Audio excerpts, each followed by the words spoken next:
তোমার নাম কি? আর তোমার স্বামীর নাম? আব্দুল রাজ্জাক। প্রথম যার ঘর করছিল তার নাম কি? মিলন। আচ্ছা বলো তো কি হয়েছে ঘটনাটা, কি জন্য মিলনের ঘর করো নাই? আলম পছন্দ হয় না বা আলমের ঘর, আলম কেন তোমাকে আবার বিয়ে করতে চাইছে এই কথাগুলো বলবা। বিয়ে করতে চাইছিল। হ্যাঁ, কেন তুমি তার ঘর সংসার করো নাই কেন? মিলন তোমার সাথে তো মোবাইলে বিয়ে হয়েছে, তখন দেখা সাক্ষাৎ হয়নি। তো বিয়ে হওয়ার পর তোমার পছন্দ হবে, তুমি তারে তালাক দিয়েছো। হ্যাঁ, তারপর কি করছে বলো? তারপরে হ্যাঁ আমরা নিতে অনেক চেষ্টা করছে, কিন্তু আমি যাই না দেখে হ্যাঁ বলছে যে আমার কোথায় বিয়ে হয় হ্যাঁ দেখে ছাড়বো। কে এটা? আলমে বলছে যে আমার কোথায় বিয়ে হয় দেখবো, হ্যাঁ আমার এই সংসার ভাঙবো।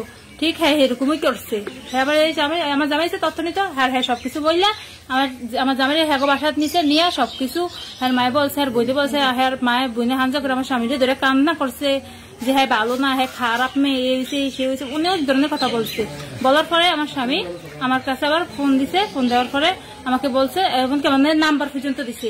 দেওয়ার পরে আমি আবার কল দিছি, আর আমি বলছি আপনি আমার নানির বাড়িতে আইয়ান ইয়ে করছে। আমি প্রমাণ করি আমি জামাইয়ের লোকের কথা বলছেন। আমার জামাই আবার বলতেছে তুই বল বল হ্যাঁ আইতে, কিন্তু তারে বললে হ্যাঁ ফোনটা অফ করে লাইছে, কাইতে ফোনটা অফ করে লাইছে। কে? আলমে? জি। পরে আমার হাজবেন্ড বলতেছে যা তুই এবারে যা তুই এবারে যা, পরে আমি আর যাই না। তো তোমার স্বামী যে রাজ্জাক, এখন তোমার সাথে রাজ্জাকের সাথে 2-3 মাস কোন যোগাযোগ নাই নাকি? 2 মাস। রাজ্জাকের বাপের নাম কি বলছিলা? সিদ্দিক। চাঁদপুরে বাড়ি নাকি? তো এই কয়েকদিন পূর্বে রাজ্জাক আর আলম তোমার নানির কাছে আসছিল। তো রাজ্জাকের কাছে তুমি না যাও তাহলে খুব খারাপ হবে, এমন কোন ঘটনা ঘটছিল কিনা এই বাড়িতে তুমি জানো কিনা? না আমি সব কিছুই জানি না। এই বাড়িতে আসছিল কিনা আলমে, রাজ্জাকে আর আলমে একসাথে? আমি এসব জানিও না, আমার সাথে যোগাযোগও নাই। না মানে গতকালকে একটা কথা বলছিলেন যে আপনাদেরকে বিভিন্ন ধরনের হুমকি টুমকি দিছে এবং হুমকির সাথে কালকে না সেটা দিছে আমারে মিলিন না দেওয়ার পরে সাথে সাথে আমি মিলিন না ইয়াকে জানাইছি যে পাফন আছে না, পাফন আমি এবার এই কথাটা বলছি। পাফনটাকে পাফন রয়েছে মিলনের ঝেড়া তো আমরা জানি কোনো লাভ নাই। আমি তো হ্যাঁ সাথে আমার সাথে ঝগড়া আমি ফলে যে চেয়ারম্যান নম্বরে জানাই বলছি। আলম আর রাজ্জাক এই বাড়িতে আসছিল, জানো নি তোমাকে নেওয়ার জন্য? সত্য কথা এটা আমি জানি না। তো তুমি কালকে এখানে কখন আসছো?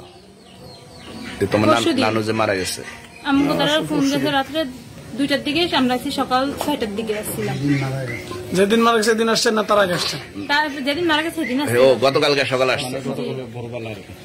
আচ্ছা আপনার দাদি নাকি উল্টা পাল্টা কথা বলে? আচ্ছা চাচি, আপনার যে মেয়ে এখন হাসপাতালে আছে আর ছেলে মারা গেছে আরাফাত, আপনার শাশুড়ি, এদের আপনার শাশুড়ির সাথে আপনাদের কোনো আপনাদের না মানে তার কোনো বিষয়ে বা ওই যে তাসলিমা নামে কোনো মেয়ের বিষয়ে কোনো সমস্যা আছে কিনা? সমস্যা মানে ওই যে মাইয়ারে এই বাড়ির বিয়ে দিছিল, তো মাইয়ারে এই বাড়িতে তালাক লয়েছে আর কইছে মাইয়া দেরে কইছে আমি দেখকে সারমু আমি আন্না গো বাড়ির ডাকাই টুকামু গো। এটা আজ আর 3 বছর আগের কথা।